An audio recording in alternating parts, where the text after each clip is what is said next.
Peace, family. It's your brother Chase back at you again with another reactionary video.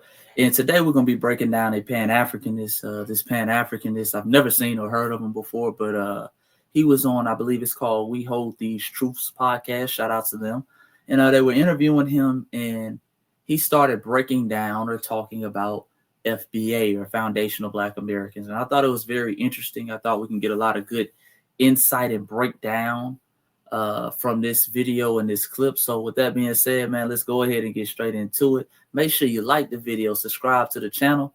Let's get it. Speak a little bit about that, the FBAs. The FBA, well, yeah, what's the origin of the FBA? So, I mean, from my understanding, FBAs is Tariq Nasheed, right? That's Foundational Black Americans. Right. And and the whole purpose, from my understanding of the FBAs, their whole purpose, that's not the same thing as saying the Indigenous. The Indigenous group is actually separate from the FBA group. The FBA group is the group that's trying to detach themselves from the diaspora and say, we Foundational Black Americans are our own ethnic group, that we need to focus on just our existence and our identity, separate from everybody else's. But then they go off into this confrontational thing where they're saying these other diaspora people come over here and benefit from the work that we did in America. And we got a problem with that because then they look down on us, you know, after they do. That's the All right, hold on, family. We got to pause it right here. Let's break this down. Number one, family, what is a Foundational Black American? A Foundational Black American is simply talking about lineage, okay? That's saying that I can trace my lineage back to the American system of slavery, at least on one parent's side. So let's just say your mother can trace her lineage back to the plantations in Alabama. She's a Foundational Black American, and you're a Foundational Black American, right? Foundational Black American is not an organization. I didn't go and sign up and say, hey, man, I like the way this sounds, man. Let me sign my name on the dotted line. Okay, we don't have chapters. You dig? We don't have leaders. Tariq Nasheed is not our leader, despite what many of these Pan-Africanists and other detractors try to say. We don't have a leader. We're simply talking about a lineage. We're simply talking about a lineage, okay? So let's be clear on that. Number two, let me address the whole we're trying to be confrontational. We're not trying to be confrontational. We're just speaking facts. The facts are, as you stated, we do have a unique group. We are a unique group of people. That's a fact. That's a fact. That's not confrontational. You dig? The facts are people do come over here and benefit off the sacrifices that our ancestors made, their achievements, our cultures, our traditions, and then turn around and crap on our lineage. That's a fact. That's not being confrontational. That's just checking the BS. That's just speaking facts. And for the Pan-Africanists who sit up here and try to even frame it as being confrontational, that says a lot about modern day 2025 Pan-Africanists. The fact that you believe we should just sit in the corner, we shouldn't identify as our own unique group, and we should allow people to benefit off of our sacrifices and our ancestor sacrifices while crapping on us in the very same time. All right, that says a lot about Pan-Africanism, but let's let them continue. FBA position. And there's a fundamental issue with that. Okay. Is that you haven't had an isolated struggle at all. We just said that before you were brought here, you were in the Caribbean. So you was Caribbean before you was African American, foundationally. You were a foundational Caribbean, you know what I'm saying, American before you were, here. So that's out the way. And then hold on, no, that's not out the way. We got to bring that back, player. Wait, let's be clear. We're not Caribbean anything. We're just, as the name said, we're Foundational Black Americans. Okay, we had an ethnogenesis here. What they're trying to do is they're trying to play the whole slave ship game. Well, the slave ship, it had went to the Caribbean first. It had touched down in Santo Domingo. And then it went from Santo Domingo to the Americas. So technically, use the Caribbean. No. We're Foundational Black American. We have a unique customs, traditions, and cultures that all originate here on this land, based off the environments we were in over here, based off our unique circumstances here. Not to say that this is the only place where slavery was, but our traditions and customs stem from the environment we were put in here. See, we were 13% of the population. One of the unique differences between foundational Black Americans and brothers and sisters in the Caribbean is slavery in the Caribbean. They always had the numbers advantage.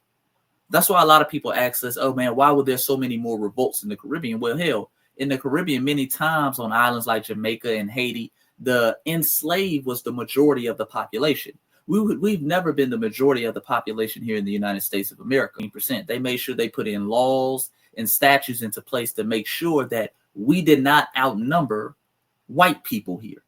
Okay, so we've always been the minority in the belly of the beast. And because of that, we had to have a unique code amongst each other. We had to have a unique ethnogenesis that was based strictly on our skin color, us being Black. Okay, that's why we didn't have really all that octoroon, quadroon, and them playing different classes and colors of people against each other here in the United States in enslavement. Okay, if you on that plantation, if you were light skinned, very dark skinned, we viewed you all as a brother. We viewed each other as a brother because we couldn't afford to play those different games. We had a unique ethnogenesis here.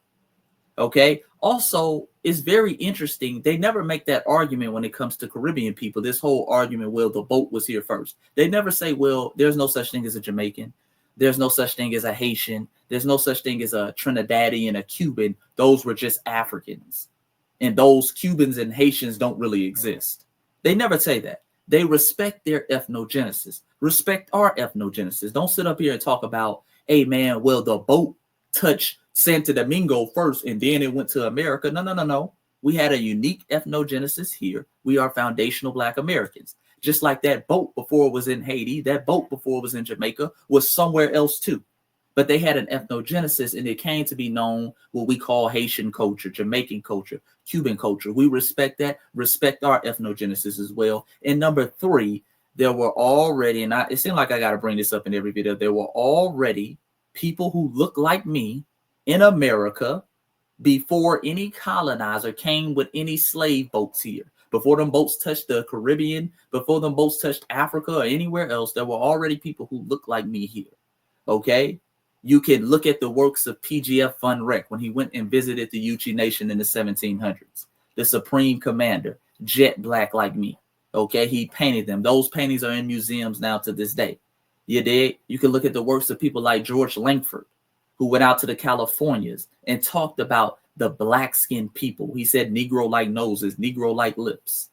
You dig? You can look at the works of Louis Corus, who was a French-Russian painter, and many of his works are overseas in certain museums where he painted what we call the Digger Indians. And he painted these black-skinned people. Okay, you can look at the work of one Giovanni Verasino, who was an Italian explorer who in 1524 wrote to King Francis, and he talked about the people of modern-day South Carolina or the Carolinas were black-skinned people. He said, not unlike the Ethiopians. Talked about their woolly hair and things. You dig? I can go on and on to the William Simons, to the William Barkmans. You dig?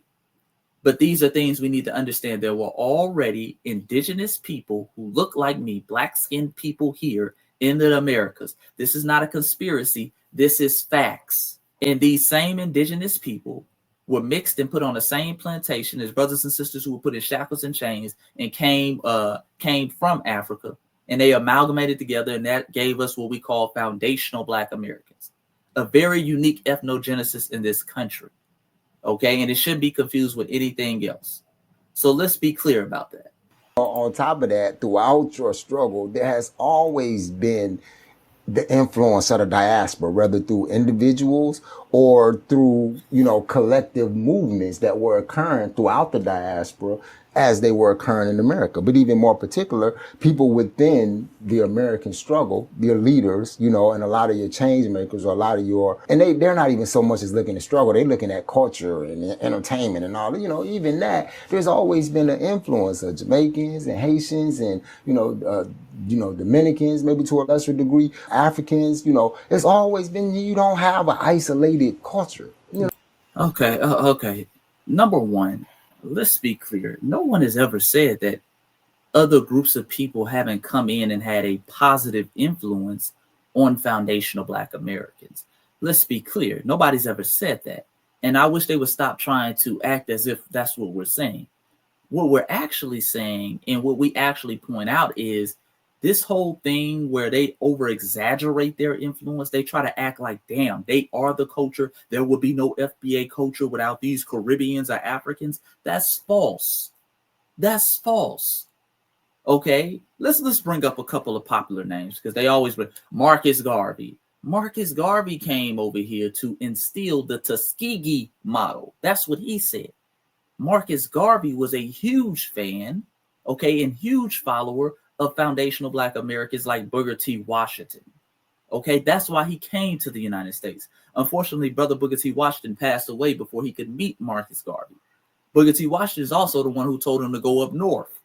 All right, let's be clear. People like Kwame Ture, they always bring up Stokely Carmichael. Stokely Carmichael was raised in the United States of America. He was of Trinidadian descent, but he was raised over here. He was involved in our FBA movements like SNCC, FBA organization started by foundational Black Americans like Ella Baker. He was raised and cultivated around foundational Black Americans. That's why he had that FBA energy. Okay, it wasn't like he was coming from the Caribbean. These people were coming from the Caribbean with some Caribbean philosophy that we had never heard of before. These people got around us, okay, soaked up some of that FBA energy and went on to do good things for FBA people. Let's be clear. We acknowledge that influence. But this whole thing where y'all want to over exaggerate the influence of Africa, you want to over exaggerate the influence of the Caribbean and act like they gave us something that we never had. Okay, like they birthed our culture. That's nonsense and that's ridiculous. And we keep calling y'all out for that. Stop doing that. But let's continue. You know what I'm saying? And on top of that, you don't even control it. You don't own it. It's not even something that you did yourself. The only reason why Black culture is being mimicked around the world is because it was commercialized. Because so that they can profit from it. And so that they can give them the same impressions of you that they were giving you of you. By promoting this, self-destructive culture all around, and now you seeing it everywhere. It's like, oh, we the most influential. Yeah, that ain't influence, man. That's not influence. That's consumer. That's commodity. That's capitalism. You know what I'm saying? Let's check this, family. It's going to be a long one. This is going to be a long one. I see now that we're going to have to damn near check every sentence that comes out of this guy's mouth. Let's be clear. Black American culture is world renowned. It is commercialized because it is influential. It really is influential and it is innovative. Okay, see, out of foundational Black American culture comes over 50,000 patents. Okay, from the stoplight to the home security system to the filament for the light bulb. It is essential and it is innovative. See, not only did Lewis Latimer help to light up cities like New York, but he took it across the pond and helped to light up cities like London. He wrote some of the first books on electricity. You dig? It was Garrett Morgan who, after witnessing a bad accident, said, hey, man, I got to find a way to make traffic flow better, to make cars safer to travel. So he created that three-way stoplight system. Okay? That green, the yellow, and the red, the colors that we still see in every civilized nation to this day. It was Maria Van Brown, who was a nighttime nurse, foundational Black American sister, nighttime nurse, and she was worried about her security. So she created the first modern home and security system. You had foundational Black American brothers like George Crumb or George Speck, who was up in New York and he was dealing with unsatisfied customers who kept complaining that the potatoes he was cutting was too thick. And he kept thinning them, and gave birth to what we now call the potato chip. That's FBA culture.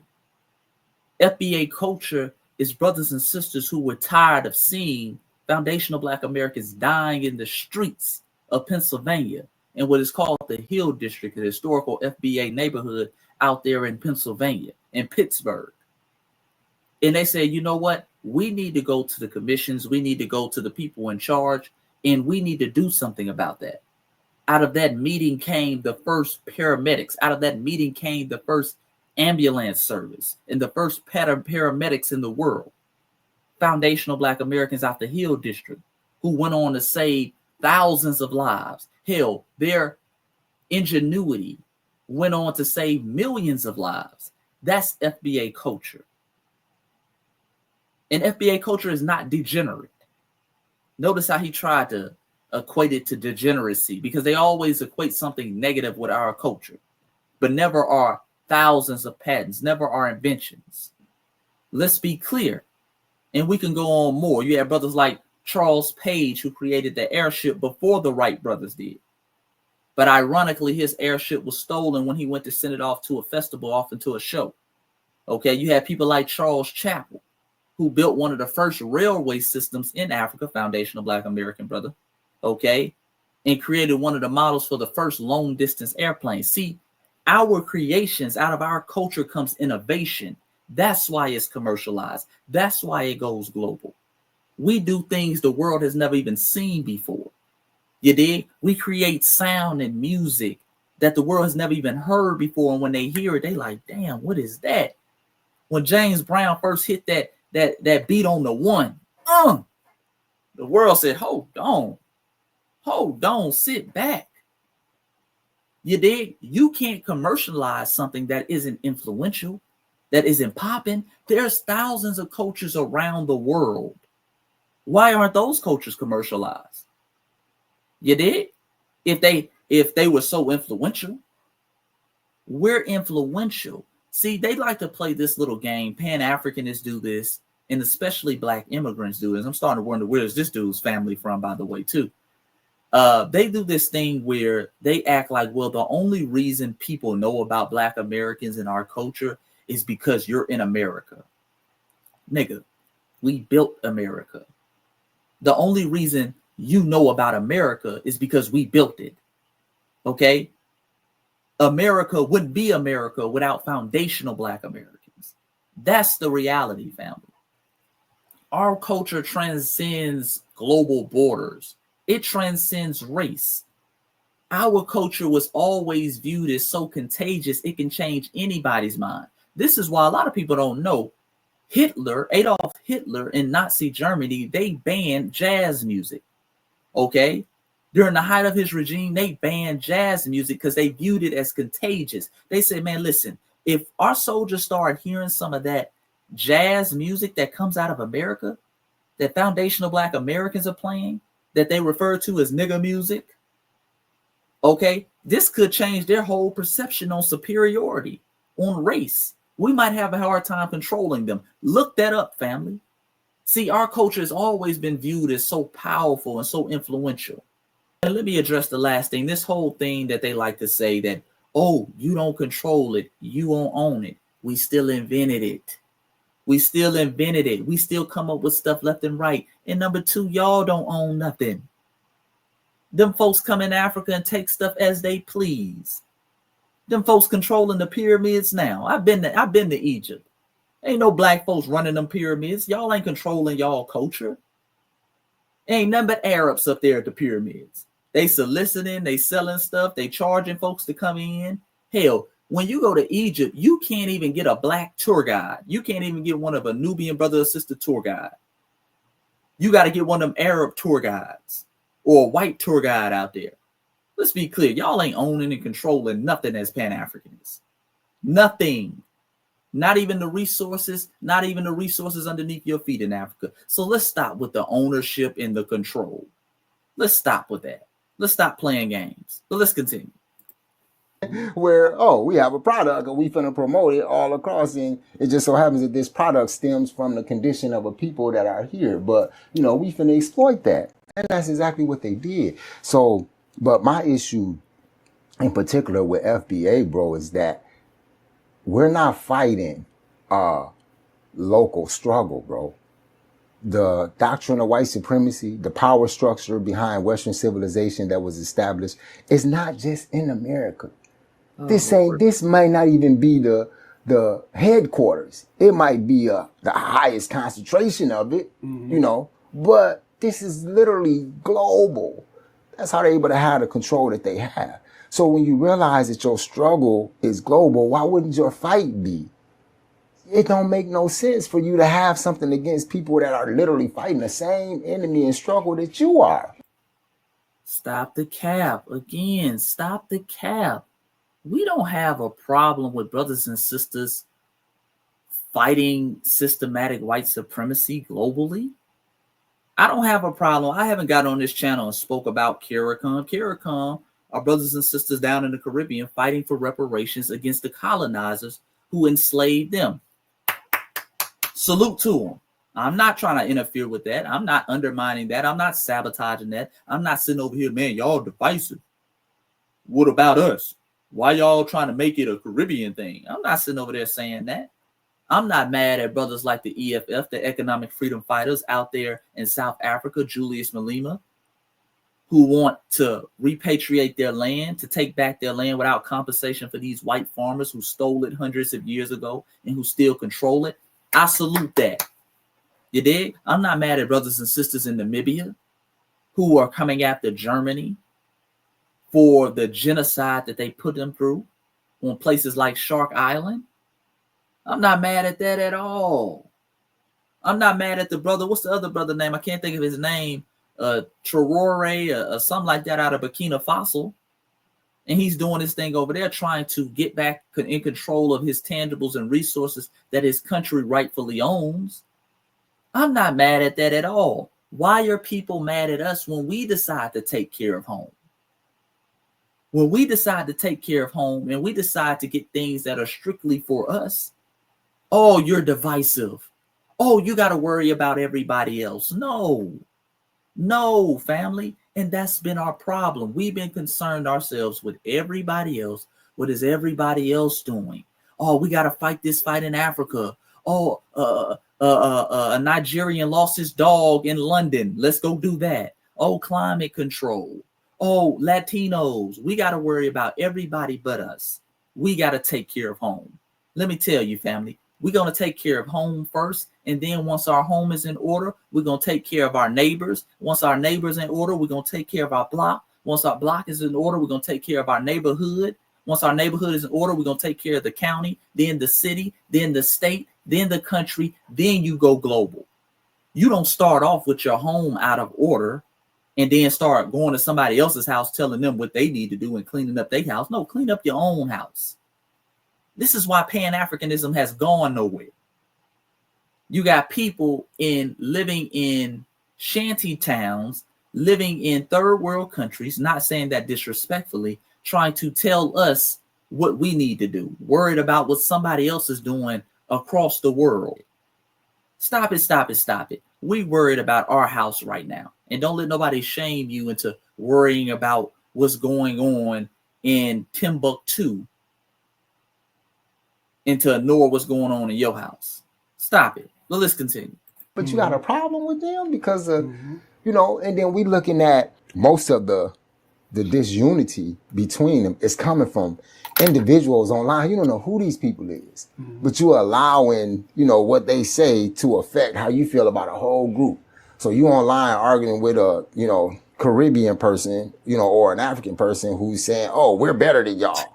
And the Africans think they better than us. Who said, John B. Smooth from Instagram or whatever? How is that defining what the people think of? It's ludicrous. Don't make no sense, but. One thing, again, like I always tell y'all about Pan-Africanists, a lot of Pan-Africanists are hypocrites. They're hypocrites, okay? Now, this dude, he'll make all these videos or he'll do whole podcasts and whole lectures on foundational Black Americans. And when they talk about what divisions are foundational Black Americans sowing, they'll start talking about something that happens online. But then when other groups of people talk about us online and we check it, oh, well, that doesn't really matter. You can't talk about what's going on online. Online doesn't matter. It's just online. It's just online, family. Now, if Brother Tariq or somebody else tweets something online, all of a sudden the diaspora has to stop and they have to make 100 podcasts about it. We have to denounce it. We have to do all these things. They say something about us. Well, it's just online. You see the hypocrisy? It's cool when they do it. It's a problem when we do it. Lord. That's where that identity crisis, comes back into play, man. Because it was real important that you didn't see them as being connected with you. because, that prevents that unity from ever happening. So we broke up the universal identity. Let's look at white Americans. We say white Americans, right? We think in terms of a monolith. Mm-hmm. And that's real good for white Americans. But white Americans, Germans, Irish, you got Polish, British, English, you got all of these different ethnic groups. They didn't even like each other, bro. They fought for a very long time. It wasn't until that whole white construct was created where they became one. So now in America, you can't tell one from the other, but they're not all the same ethnic group. Mm-hmm. But they all benefit from the same power structure that emphasizes a universal, a general, supremacy of them based on their color above everyone else. So why is that so hard for you to see the same construct? We have to be who we are because of what we're up against. Mm-hmm. And that's what we need to understand. Foundational Black Americans, whatever, you need to understand that you need to be united with the diaspora because that's the nature of the fight, bro. No. You're not going to put united or being united or having unity on us. Y'all don't have unity amongst each other on the continent. Again, family, I tell y'all this all the time. We are the last group in the diaspora to delineate. We've been the group going by this blind blackness this whole time. We've been the ones saying, hey, man, I'm just black. We've been the ones trying to relate ourselves to everybody else. We've been the ones inviting everybody to the cookout. Oh, man, you black. Come on in, man. Shout out to my Jamaican brother, my Haitian brother. We've been the ones doing all that. We never really put a title on us. We just said, hey, man, we black. We're the ones who make our race and ethnic group the same. We are literally the face of Pan-Africanism. We have been the face of Pan-Africanism. These other groups, on the other hand, haven't done any of this. Don't try to lecture us about unity. Don't try to lecture us about unity when you got 3,000 different ethnic groups and tribes on the continent of Africa in the tribalism you and I both know run rampant. That's why they can't get nothing done on the continent now. All the tribalism.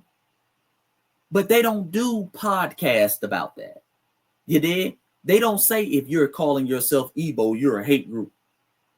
They don't say, hey, man, the Tutsi and the Hutus are a bunch of divisive people. They don't do that. They don't attack those tribes. They don't attack those ethnic groups. They praise them. They call them Korchat. They're Korchat. It's the culture, nigga. You don't understand culture. You dig? But the moment we say, hey, man, we're unique. We're foundational Black Americans. Oh, man, y'all got to understand. We's all one. Now they want to lecture us on unity. This is where it's going to be at from now on. Don't come talk to us about unity until y'all get unity on the continent. Don't come talk to us about unity. You dig? Unify all them 3,000 ethnic groups and tribes on the continent of Africa. Then we can talk. Then we can say, damn, that shit look good over there. Boy, they actually won. Until then, man, miss me with that. Miss me with that. Because we're the group that everybody needs to tether off of. We're the group that we just have to identify with this blind blackness so everybody can tether onto our culture, achievements, and heritage. Nah, we ain't doing that no more. We ain't doing that no more. We're going to do exactly what y'all been doing. Delineating. That's what you're being targeted for. The police don't pull up to you and say, wait, what kind of black person are you? Here we go with the police. We hear this example all the time. Africa, where you from?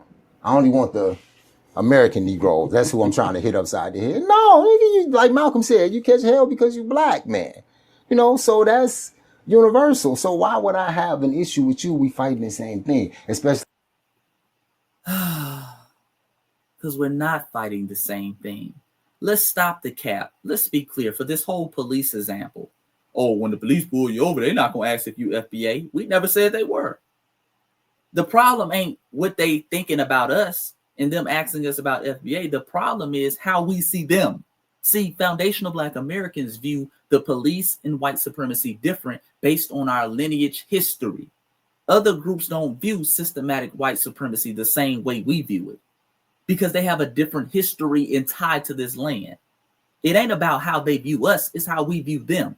And we've been seeing and noticing that a lot of off-code stuff that happens when it comes to racial injustice, when it comes to fighting systematic white supremacy, is coming from people who aren't of our lineage because they don't have that same shared tie to us. They're just happy to be here. So stop all this. They love to act as if, oh, we're on the same page. We fighting the same thing. No, you're not. These immigrants, it ain't no Marcus Garvey's coming over here no more, family. Let's lay that to rest. This whole thing with black immigrants, they coming over here on some Pan-African shit. No, they not. They're coming over here for a job. They're coming over here to get a job, to make a living, and to live in their own segregated enclaves, to get a part of what they view as the American dream. They're not coming over here to unite with no foundational black Americans. They couldn't even unite with the brothers and sisters in their homeland. You can't unite with your own damn tribe. How now you gonna unite with us across the seas of people you don't even know, that you've only seen from TV? Stop letting them run this Garvey game on you where they act like all black immigrants are coming over here on some Garvey time. They're not. So again, the problem ain't how the cops is looking at us. The problem is how you looking at the cops. And us foundational black Americans, we got a unified front when it comes to police and systematic white supremacy. We fight that. Amongst other groups of black immigrants, it varies. Sometimes you got a rider. Sometimes in there, you got people who don't even want to fight. They're like, hey, man, I ain't got nothing to do with me. Other times, you got people who want to side with systematic white supremacy. So come on, man, stop playing. That issue is based off of something that I encountered online, where even if it was 1,000 people saying it, even if it was 1,000, people, Jamaicans or Caribbean people saying, oh, we don't like black, that's 1,000 people, man. Y'all listening to this, man? That's not indicative of a whole. You can't never, and that's something that we don't like ourselves. We like, oh, you can't define us by what you see certain individuals do. Well, you can't do that to them either. You ain't took no consensus and said, all right, it's official. All Africans or 80% of Africans hate black people in America. There ain't no consensus. There ain't no consensus on that. It might actually be the opposite. So. This nigga scratching his head. He's just making up shit now. You're like, shit, it might be the opposite. So we can see 1,000 videos. You know how it is, man. We can see 1,000 videos on Twitter, on Spaces, on TikTok, on Facebook, on Instagram of black immigrants talking crap and undermining foundational black Americans, and we should just ignore it, family. We should just ignore it. Okay?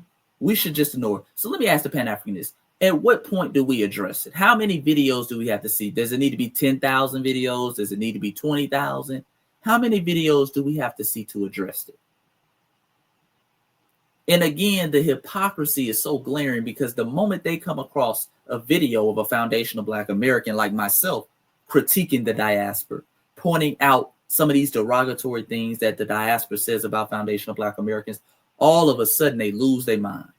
They got to make 2-hour-long videos. We're a hate group. We're divisive.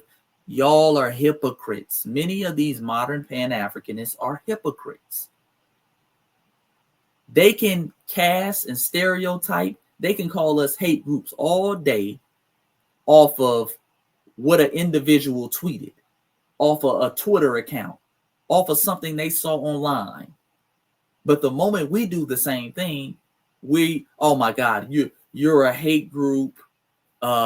You're sowing division.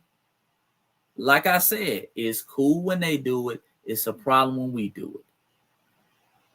So my issue, with the FBA is you trying to detach yourself from your cousins, who are literally fighting the same fight that you fight. And then not only that, it's necessary for your empowerment that you unite with them, simply because you don't have possession of any natural resources here. They do. Now there's a need. What resources? What resources they got control of in Africa? For you to, you know what I'm saying? That's a connection. That's the need for a connection, because you got, farms and shit, and, Africa and the Caribbeans. And you should be trying to make some connections, bro, to gain some control. But instead of doing that, you over here, oh, it's just us. Nigga, you ain't got nothing. How it's just us? Yeah. Hold on, nigga. Hold on. So let me ask a question for my Pan-Africanists who say things like that. Why is Africa in the condition it's in if you got all these tangibles and resources and you're in control of Africa? Why is the Caribbean in the condition it's in when you have all those tangibles and resources and you're in control of the Caribbean? Because he said we don't have no control. So I guess that means they have actual control over there. Why are those countries in the condition they're in? And remember, before you answer, don't blame the white man, because you said you're in control, not the white man. So I don't want to hear nothing about, hey, nigga, that CIA, the CIA sabotage. No. You said you were in control. Y'all are the ones controlling the resources, according to this Pan-Africanist. Y'all are the ones who have all this money and wealth. You got the real power. You got all the control. So why is your country in the condition it's in? You dig? I pulled up the statistic last time. Why is Africa in extreme poverty, according to statistics? It says extreme poverty in Africa is a significant issue, particularly in sub-Saharan Africa, where over 40% of the population lives on less than $1.90 a day. Huh? Why is that the case then? If y'all controlling and you own and you have real power in Africa and the Caribbean, I'm not even gonna pull up the Caribbean. How is 40% of your continent and your people living in extreme poverty if you control and have the resources? Because you don't. You don't control anything. You don't own anything. You just live on the land. You living on top of the gold. You living on top of the coltan. But you ain't owning and controlling that. And I'm not trying to be disrespectful, but don't come over here and start talking about what we ain't controlling and what we ain't owning, how we have no power. We have enough power for y'all to flee over here and cosplay as us. Okay, obviously we got some type of power and influence. You dig? That you would leave your homeland and come halfway across the world and take advantage of the civil rights that we fought and died for. So let's stop playing, man. Stop playing. We're not going for that no more. Yeah. I think he has something though. As an individual, right, absolutely. The founder, right, and it's always like that, right? You got all these people riled up behind this belief that you ain't really behind. All right. It's just babbling at this point. It gets into, boy, shout out to our brother Tariq Nasheed. Boy, Tariq Nasheed live rent free in these folks here. Boy, they can't have a conversation without bringing up Tariq. Man, Tariq, man, he making all that damn money. Nigga Tariq Nasheed, man, I heard that nigga make $25,000 a month. Oh Lord, that nigga make all that money. He grifting. He just a grifter. Shut up, nigga. With that being said, family, that's the end of the video, man. Comment below. Tell me what you think. Like the video. Subscribe to the channel. Foundational Black Americans. Let's stay on code. Let's keep pushing. Let's keep working and pushing towards greatness and standing on lineage business. Okay? Because we are doing the right thing. When you see all these people crashing out like this and, they're doing so much hate that it's not working and they got to go start telling lies, that means we're on to something. So continue to stand on lineage business and continue to work each and every day to empower not only yourself, but the FBAs around you. Make sure you like the video, subscribe to the channel, click that link in the bio, get your copy of my book, 30 Black Wall Streets the mainstream media never told you about. And until next time, family, you know what it is, man. Peace and Black power. I'm out.